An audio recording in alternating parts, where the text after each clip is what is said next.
सिंध जा रोड न रुगो टुटल आहिनि पर घणो करे आमदो रफ़्ती संज लाइ घटि पर मौत बासण लाइ वधीक नज़र अचनि था। जंहिं करे ॿियनि सूबनि जी भेट में सालियानो सिंध में रोड हादसा वधीक थियनि था ऐं सिंध में माण्हू रोड हादसनि करे वधीक मौत सां लाऊं लहनि था।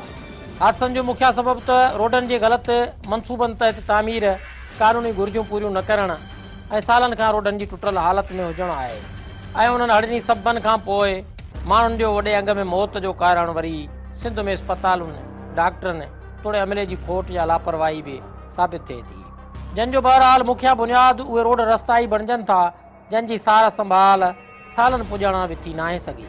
जॾहिं त वफ़ाक़ी सरकार पारां टैक्स वसूलुनि जी मद में त का बि लापरवाही नथी कई वञे ऐं न ई ठेकेदार कंपनियुनि खे पाबंद बणायो वञे थो ऐं न वरी लाॻापियल खाते खे सिंध जे रोडनि रस्तनि खे बहितर करण जो कॾहिं ओनो नज़र अचे थो।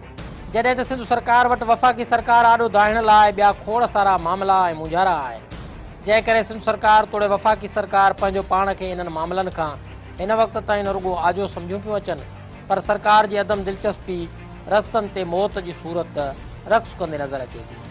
इहे ई सबब आहिनि जो आमिरी हुजे या सेवण, ख़ैरपुर हुजे या गुलशन हदीद, सोराब ॻोठ हुजे या शिकारपुर, हर हंधि हादसा रोज़ जो मामूल आहिनि। किथे सबब वॾियुनि गाॾियुनि जो नंढियुनि गाॾियुनि सां टकर, किथे ओवरटेकिंग, किथे मोड़ ख़राब, किथे रोड जी तामीर में गिफ़लत, किथे रोड टुटल हुजणु वग़ैरह हुजे थो। मतिलबु त सरकारी गिफ़लत ऐं बेध्यानी सभिनि जे लिबास में लिकी वञे थी।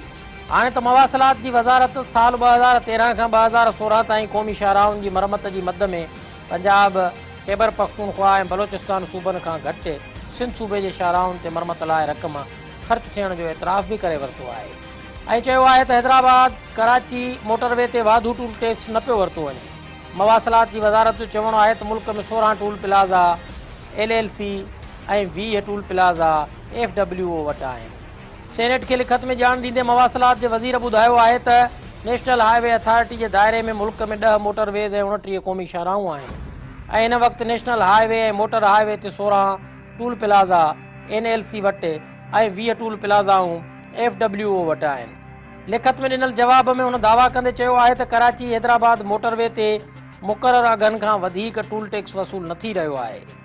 हैदराबाद कराची मोटरवे ते टूल टैक्स NH ऐं FWO विच में थियल मामले ऐं ॿियनि मोटरवेज़ ते वसूल थींदड़ टूल टैक्स मुताबिक़ वसूल थी रहियो आहे। मवासिलात जी वज़ारत जी ॻाल्हियुनि में सचाई केतिरी आहे उहा त गुज़िरियल 20 ॾींहनि खां कंडियारे में वाधू टैक्स वठण जे एहतजाज मां बि साफ़ नज़र अचे थी, जंहिंजी हिकु झलक उतां जे रहवासियुनि जी ज़बानी कुझु हिन रीत बि आहे। सरेआम पुलिस जे सरपरस्तीअ में, हितां जे बाअसर वॾेरनि जे सरपरस्तीअ में हितां जे अवाम खे गाॾियुनि वारनि खे फुरियो लुटियो पियो वञे। जो असांजे एहतजाज हिननि खे नज़र नथो अचे। असांजो कंडियारो खां 2-3 किलोमीटर असांजा ॻोठ आहिनि। जेकॾहिं असां हितां पंहिंजे ॻोठ वञूं था त इहे टूल टैक्स वारा ज़ोरी असां ते तशदुद करे असांजे ड्राइवरनि ते उन्हनि खां टूल वसूल कनि था। इहे किथां जी दहशतगर्दी आहे। त असांजे हिन एहतजाज जो को नोटिस वरितो वञे ऐं चीफ जस्टिस ऑफ पाकिस्तान खे असां मीडिया थ्रू अपील था कयूं त पाण मुरादो नोटिस वठी ऐं हिन गैर क़ानूनी टूल प्लाज़ा खे ख़तमु करायो वञे। क़ानूनी टूल प्लाज़ा आहे, महिरबानी करे हिकु ई ज़िले में 2 टूल प्लाज़ा आहिनि, महिरबानी करे इहो हटायो वञे। असां टैक्सी ड्राइवर आहियूं, ईंदे वेंदे असांखे तंग था कनि, लकिड़ो हेठि था कनि ऐं असां ग़रीब माण्हू मिसकिन माण्हू आहियूं, ईंदे वेंदे 30-30 रुपया भरियूं, किथां असांजी पूरी पवंदी। हिकु ज़िले में 2 टूल प्लाज़ा आहिनि, उनखे ख़तमु कयो वञे। लठ जे ज़ोर ते, डंडे जे ज़ोर ते टैक्स वरितो वञे थो ऐं मुसलसिल असांजो एहतजाज जारी रहियो आहे। 25 ॾींहं को तदारक न आहे कयो।